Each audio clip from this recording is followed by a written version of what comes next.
A gray mist clung to the fields that morning, the kind that blurred the edges of everything, roofs, trees, even memories. In the tiny French village of Saint-Aubin, nothing moved quickly anymore. Every sound felt borrowed from a world that used to exist.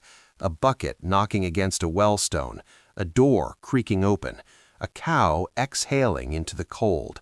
And beneath it all, like a dull and constant drum, came the distant thud of artillery. The villagers had learned to live with it the way one learns to live with an old wound, never fully healed, but familiar enough to ignore when chores demand attention. People went about their routines slowly, as if afraid that sudden motion might attract the war's attention. Mothers folded laundry with stiff hands. Men checked the sky before stepping outside. Even children whispered now, sensing that childhood had been packed away with the last harvest. The war breathed outside their windows, and every family felt its exhale.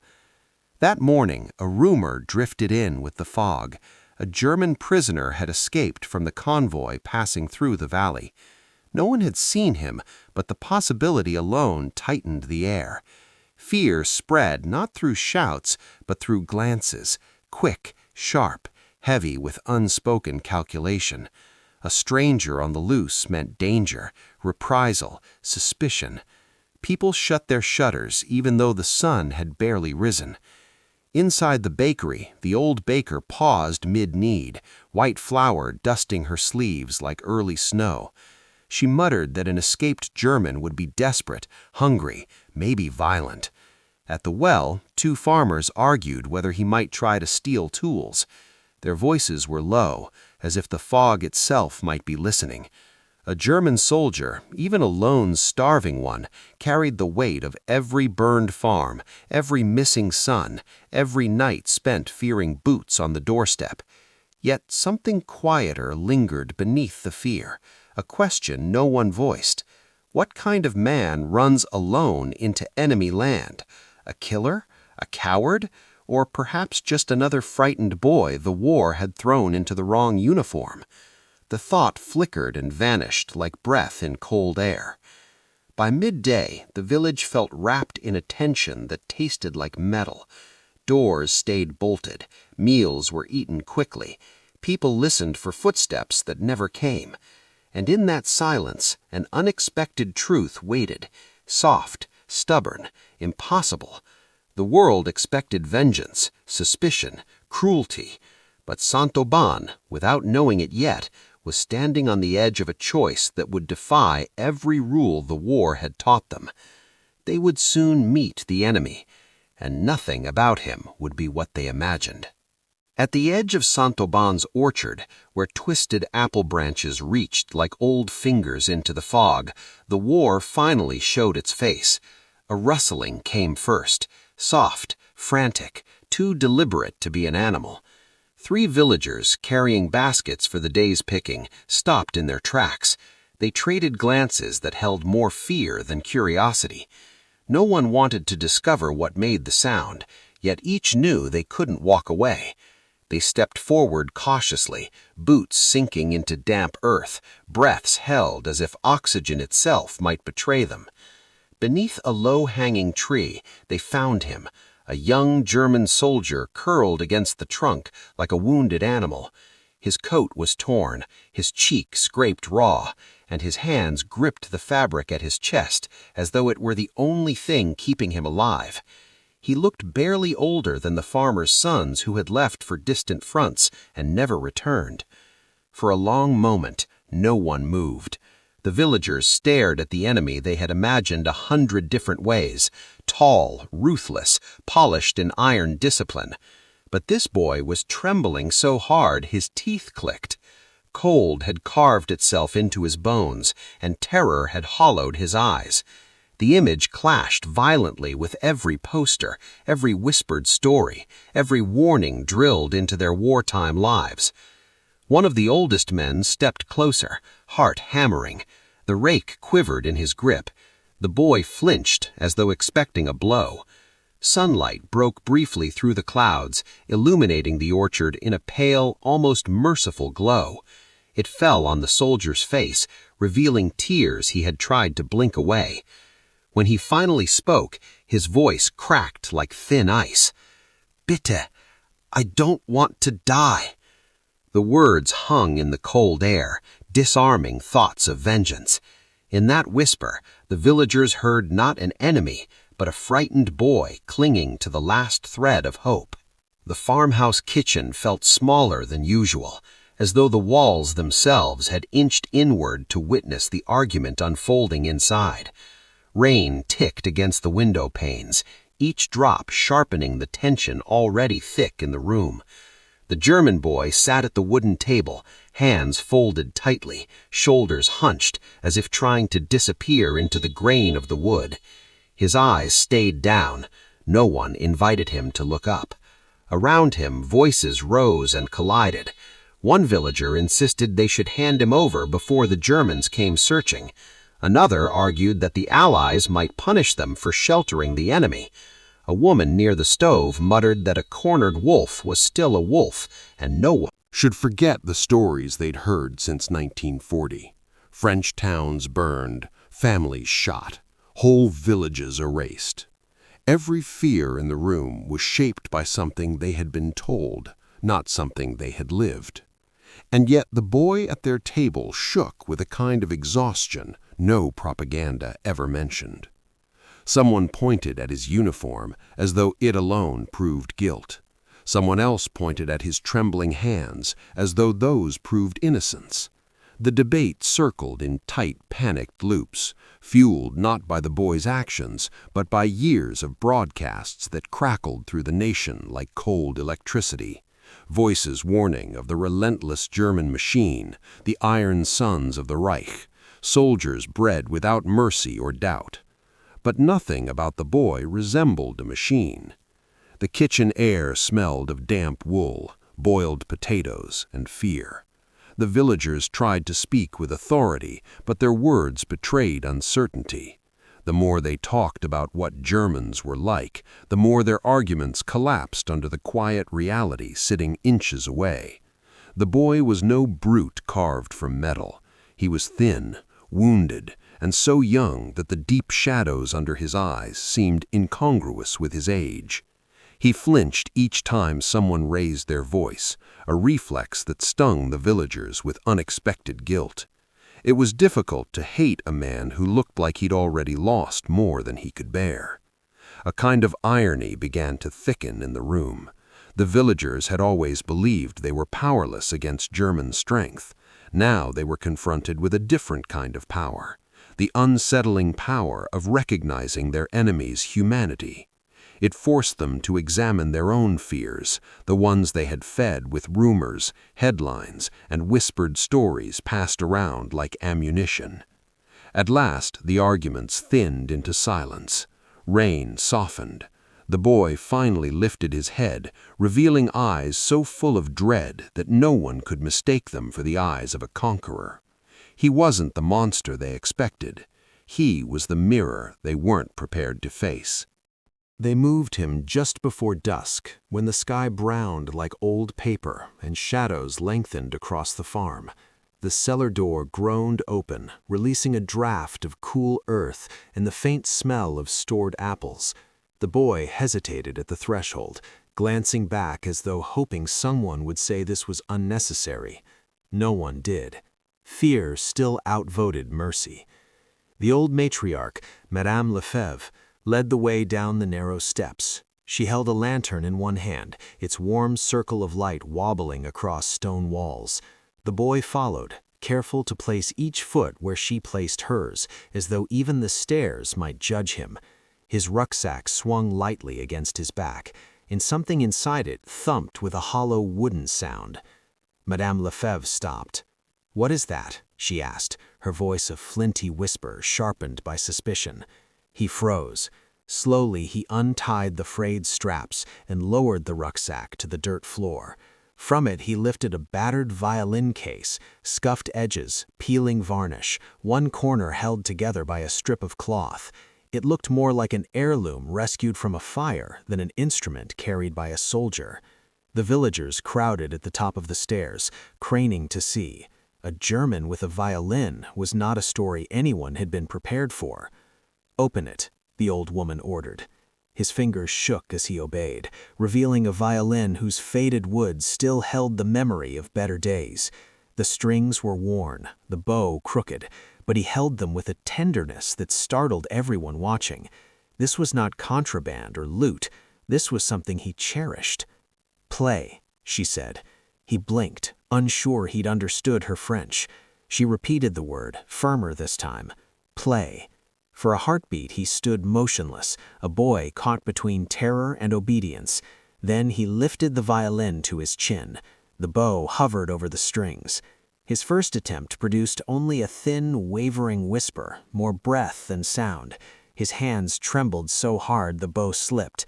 A few villagers snorted. One muttered that Germans would even weaponize music if given the chance. The boy swallowed, tried again.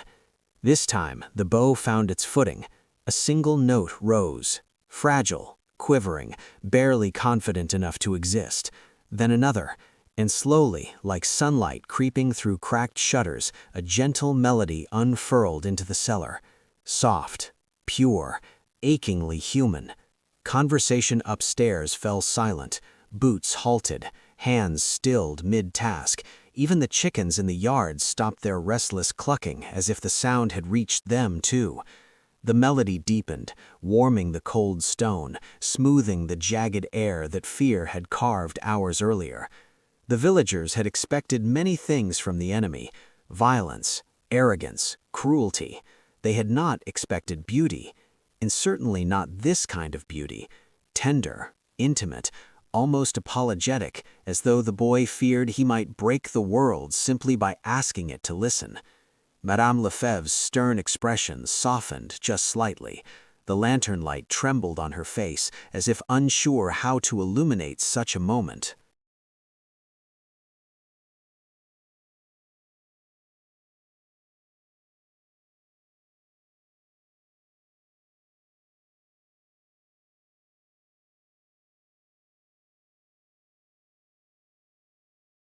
The boy's eyes closed. His breathing steadied. For the first time since they found him, he looked less like a prisoner and more like a soul reclaiming a small piece of himself. When the last note faded, the cellar felt larger, gentler, transformed. The villagers had feared the enemy. Instead, he had given them a reason to pause. The morning after the music, the cellar felt less like a cage and more like a waiting room for something unnamed. The boy sat quietly on his blanket, back straight, hands folded, as if unsure whether the kindness of the previous night had been real or just another dream stitched together by exhaustion. Above him, footsteps crossed the floorboards, slow, deliberate, undecided. At last, the cellar door creaked open. A young woman descended, balancing a bowl of steaming broth in both hands. The smell, onions, herbs, and something warm enough to soften hunger's edges, filled the space. She set the bowl beside him without meeting his eyes. "Pour toi," she said, voice clipped, careful, as though the syllables themselves might give too much away. He whispered a trembling "Danke," then caught himself. "Merci," he corrected, cheeks flushing with embarrassment. She hesitated. A second of stillness lingered between them, fragile but undeniable, before she climbed the stairs again. The broth vanished quickly, not greedily, but with the quiet gratitude of someone who had long forgotten what kindness tasted like. When the bowl was empty, he lifted it toward the stairs, as if offering proof he had not taken more than given. Later, one of the older men came down carrying a worn wool blanket. He tossed it to the boy, who fumbled to catch it. "Froid ici," the man muttered. "Cold here." The boy nodded vigorously, clutching the blanket to his chest as if it were a shield. He tried to respond in French, simple words rehearsed under his breath, but the syllables tangled. Je suis, merci pour, He winced. Pour le chaud. The man raised an eyebrow. Le chaud? The boy looked mortified. A reluctant chuckle slipped from the man before he caught himself and turned away. Even that small burst of humor felt like a betrayal of the fear they were supposed to maintain. Children were the first to abandon caution. Tiny faces appeared at the top of the steps, eyes wide, fingers gripping the railing. They whispered questions the adults refused to ask aloud. Does he speak? Is he dangerous? Why does he look so sad? Their mother scolded them, shooing their away, but even she couldn't resist one last glance before shutting the door softly instead of slamming it. Every exchange that day felt like crossing a frozen pond, one careful step, then another, listening for cracks. The boy tried to earn trust through gestures, offering to clean his bowl, folding his blanket neatly, standing when someone entered as though respect might shorten the distance between them. And after each tiny kindness bestowed upon him, he whispered the same word, soft and earnest, merci. The villagers had feared he might steal food, tools, perhaps even their safety. Instead, he treated a crust of bread like a treasure and thanked them after every meal as if gratitude were the only thing he had left to give. Suspicion didn't disappear, it merely shifted, loosening its grip enough to let curiosity slip in. And in those hesitant exchanges, something fragile began to grow, delicate as frost patterns forming on cold glass. Days settled into a strange rhythm, as if the house itself adjusted its breathing to accommodate the extra life hidden beneath its floorboards. The cellar, once a place of tools, jars, and forgotten harvests, slowly became a small world with its own routine, a quiet, parallel life running below the louder, harsher world of war above. Each morning, light leaked through the cracks in the floorboards, thin and pale, striping the dirt floor like faint prison bars. The boy rose with it, folding his blanket carefully, smoothing out each wrinkle as though order could steady the tremor in his chest. Someone always came with a task, a bucket of potatoes to peel, a basket of dull knives needing sharpening, a broken hinge to mend. He accepted every chore with the solemn concentration of a student afraid to fail. His hands, though bruised and scraped, moved with surprising skill. He repaired things the villagers had tolerated in disrepair for months, handles that wobbled, tools that stuck, hinges that moaned like old ghosts. He worked slowly, silently, always glancing up as if to be told he'd done something wrong, but no correction ever came. The villagers found themselves watching him with a reluctant, growing trust. In the afternoons, the cellar filled with footsteps. Children drifted toward the door, pretending to help their parents, though their eyes betrayed their real motive. They carried excuses, an apple, a piece of stale bread, a chipped cup of water.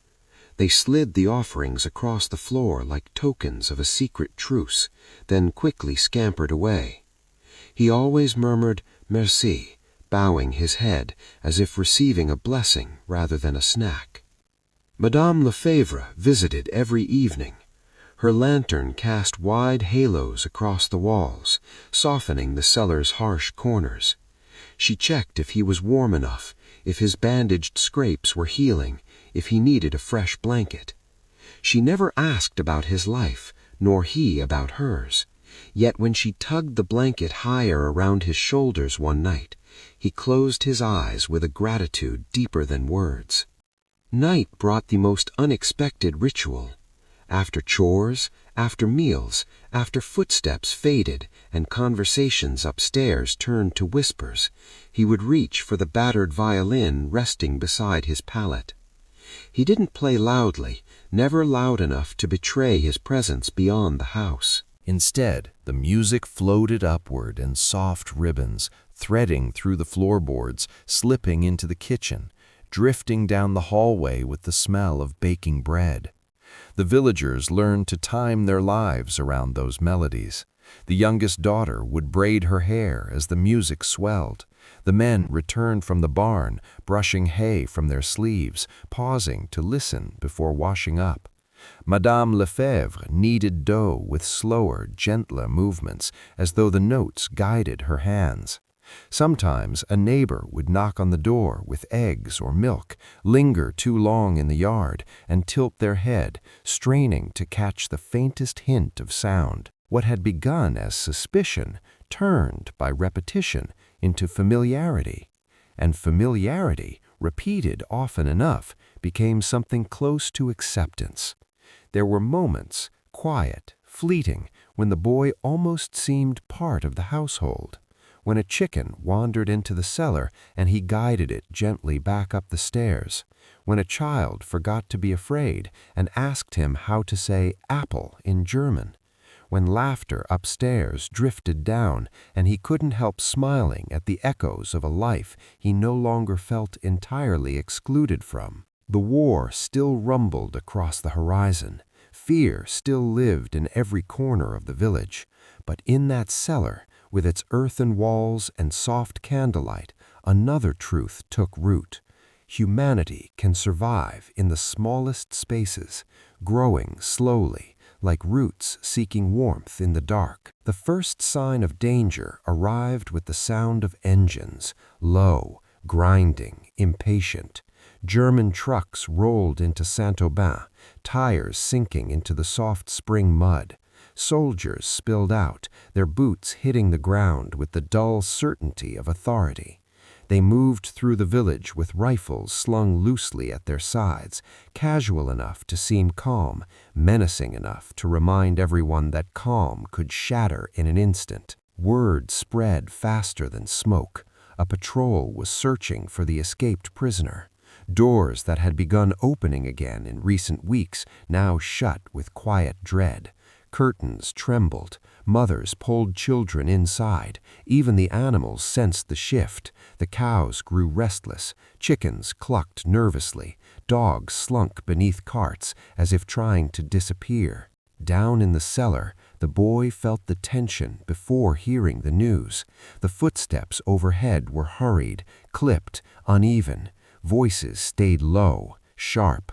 When Madame Lefebvre descended with his morning bread, her hands shook ever so slightly. She placed the loaf on his blanket and whispered, "Pas un son." Not a sound. He nodded, though his face drained of all color. His own people had come for him, but not as rescuers. Outside, the patrol questioned villagers one by one. A sergeant with a wolfish stare asked if anyone had seen a soldier in a torn coat, wounded, desperate. His French was stiff but clear.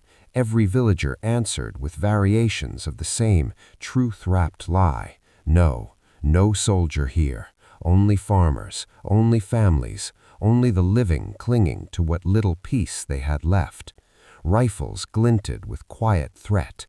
A careless tilt of a weapon could silence a life.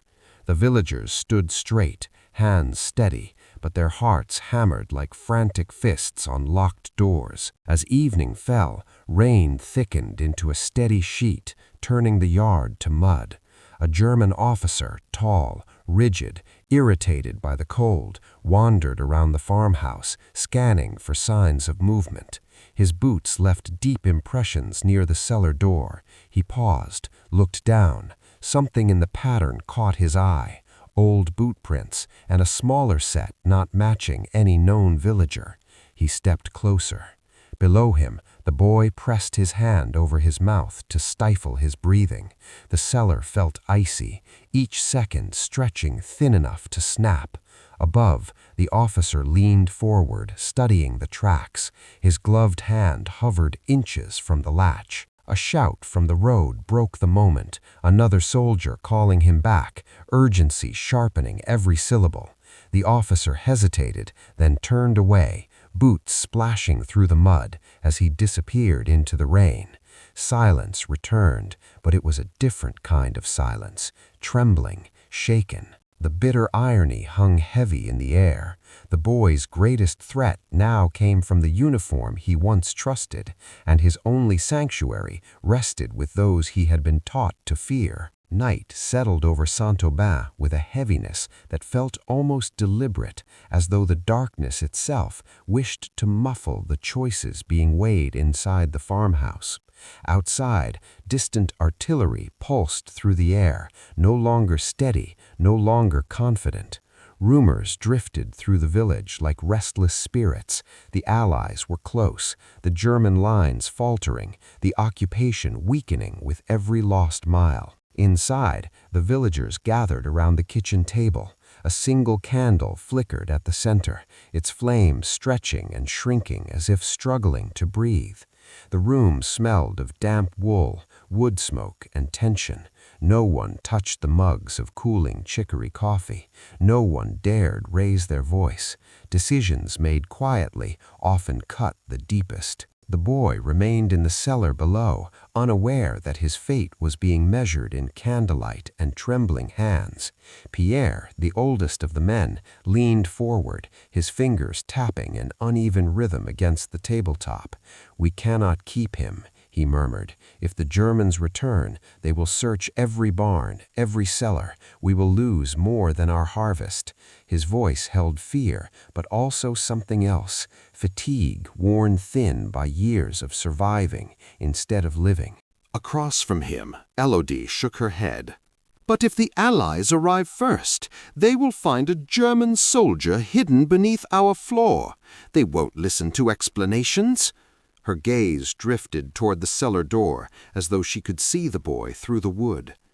"We've protected him this long. That already carries a price." Silence stretched. The candle crackled.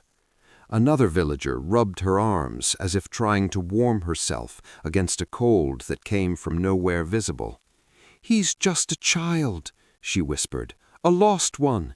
He thanks us for bread as if it were gold. How can we hand him over, knowing what they'll do?" "But how can we risk our own lives?" Pierre countered. He wasn't angry, he was pleading for reason in a world that rarely rewarded it. The moral weight in the room felt heavier than any rifle. At the head of the table sat Madame Lefebvre, her eyes reflecting the candle's glow like twin embers. She had been silent the longest, not out of uncertainty, but contemplation. Her hands were folded neatly on the table, the way one prepares for prayer. When she finally spoke, her voice was soft, yet carried the gravity of an anchor. "This war has taken enough," she said. "It has taught us to fear everything, uniforms, strangers, even our neighbors. But it has not yet taken our ability to choose who we are." The others watched her, breathing shallowly. "He came here as our enemy, but has done no harm. He is alone, terrified. He plays music for us when the world outside forgets what music is." Her eyes moved from face to face, steady as a held lantern. "A life saved is never a sin." The room exhaled, as if a verdict had been spoken by something larger than them all. At dawn, they would help him escape. Fear had ruled them for years, but compassion, quiet, defiant, and deeply human, was about to guide them into the uncertain morning. Dawn came quietly, as though unwilling to disturb what the night had decided. A thin fog clung to the fields, softening every shape, until the world looked half erased. The villagers walked in a small, solemn group, their breaths steaming in the pale air. The boy walked among them, his shoulders hunched beneath a borrowed coat, his battered violin case held gently against his side. No one spoke. Words felt too fragile for a morning like this. The path toward the river wound between frost-dusted grasses and the skeletons of last summer's crops. Birds were silent, the sky colorless, the world waiting. Each step the boy took seemed both an escape and a farewell. He glanced often at the village behind him, the chimneys barely visible through mist, the place where he had been both prisoner and guest. When they reached the edge of the field, the river glimmered faintly, a thin silver ribbon beneath the fog. Beyond it lay uncertainty, forests, abandoned roads, the shifting front, but it also offered a chance at life, however slim. The old footbridge groaned softly as wind pushed against its timbers. The villagers stopped. This was as far as they could go. He turned to them, eyes red from a night without sleep. No speech could fit inside such a moment. Instead, he knelt and set the violin case on the wet grass. His fingers lingered on the latch, hesitant, reverent. When he opened it, the faint morning light caught the worn wood as if remembering its former warmth. He lifted the violin, brought it to his chin, and inhaled shakily. The bow touched the string. The first note rose like a heartbeat rediscovering itself. It spread across the field, soft but unbroken, drifting through the fog like a bird tracing the sky for the first time. The villagers froze where they stood. Even the river seemed to hold its breath. He played not with skill, but with gratitude. Every tremor in the melody a thank you, every pause an apology, every swell a fragment of hope. Tears blurred his vision, but he did not lower the bow. The music wrapped around the villagers, warming them in a way no blanket ever could. Some wept openly, others pressed hands to their mouths as though afraid their sobs might interrupt the gift. War had stolen sound from their lives, laughter, song, even casual conversation. Yet here, at the edge of departure, music returned with disarming gentleness. When the final note faded, dissolving into fog and memory, the boy lowered the violin. He whispered a single hoarse merci. Then he stepped onto the bridge. The villagers watched until his figure vanished into the mist. The world fell silent again. But inside them, the music continued, refusing to be silenced by war. The cellar stayed exactly as it had been on the morning he left. The lantern hook still hung crooked. The stone floor still held the faint outline where his cot had rested, and the air still carried that earthy dampness that seemed unchanged by seasons. Yet something was different, a presence in absence, a quiet but had learned to remember. On the far wall, the matriarch had placed a small wooden shelf, carved by her own gnarled hands. It held one object only, the boy's violin bow. He had forgotten it in his trembling farewell. Or perhaps he had left it deliberately, a piece of himself anchored to the place that had sheltered him between fear and hope. The bow collected dust over the years, but no one ever removed it. Dust felt honest, a sign of time, not neglect. After the war, the village shifted like soil around new roots. Some families returned from exile, others packed what they owned and left for rebuilt cities, taking with them their griefs and their ghosts. The old matriarch passed quietly one winter night, her hands folded over a folded note she had written the day after the boy's escape. A life saved is never a sin. The children who had once peeked down the cellar steps grew into adults who rarely spoke of those days, yet each carried a soft thread of memory woven through their lives, tugging at them whenever they heard distant violin music. The new owners of the farmhouse kept the cellar mostly unused. They stored jars of preserves on the shelves, hung tools along the beams, and laid firewood in neat stacks, but they never touched the small wooden shelf. When curious visitors asked about the dust-covered bow, the owners would shrug and say, "It belongs to the house," as though the house itself understood why it must remain. Over decades, the story of the boy faded from retellings of the war. History books filled with dates, battles, advances, retreats, all the thunder and fire that shaped the world. But the cellar did not forget. It remembered the tremor in his hands when he first spoke broken French, the soft scrape of his violin at night, the muffled footsteps above whenever German patrols passed, the whispered decision made around a kitchen table that defied fear itself. The narrator reflects that war is usually remembered in grand strokes, flags planted, borders redrawn, cities captured or lost. But humanity survives in the small strokes, the ones too quiet to print on a map. A bowl of broth set down for a trembling boy, a blanket tucked around a stranger, a matriarch's hand on a prisoner's shoulder, a village choosing mercy when the world demanded hatred. Sometimes when storms rolled across the valley, thunder would echo through the cellar. In those moments, the bow on the shelf seemed almost to stir, as though remembering the music that once flowed from it in a field of morning fog. And in the hush that followed the storm's passing, the house felt fuller, warmer, as if the boy's last notes still lingered in its beams. The cellar stays quiet. But its quiet is not emptiness.